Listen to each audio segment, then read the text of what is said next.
গাছের সবগুলো তালই দেখে খেয়ে ফেললাম। এবার তো গাছে আর থাকা যাবে না। এবার আমাকে অন্য কোনো তাল গাছ খুঁজে বের করতে হবে।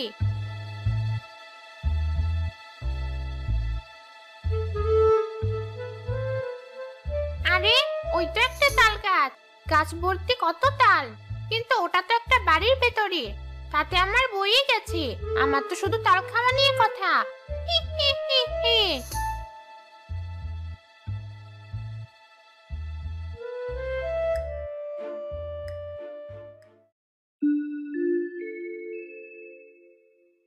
মা, এবার আমাদের তাল গাছে অনেক তাল হয়েছে। তাই তো দেখছি। এবার কিন্তু আমাকে অনেকগুলো তালের বড়া খাওয়াতে হবে। কতবার তুমি একদিনও আমায় তালের বড়া করে খাওয়াওনি। তেল আর গুড়ের যা দাম, তোর বাবাকে আনতে বলতে কেমন মায়া লাগে। বেশ, তুই যখন খেতে চাইছিস, আমি তোকে আমার জমানো টাকা দিয়ে তেল গুড় কিনে এনে বড়া ভেজে খাওয়াবো।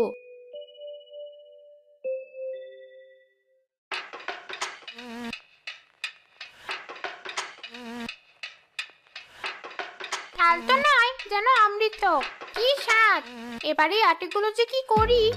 ওই তো উঠোনে একটা আমি খেলা করছি। আমি বরং আটিগুলোর মাথায় ছুঁড়ে মারি।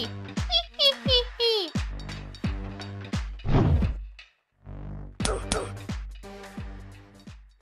মরে গেলাম।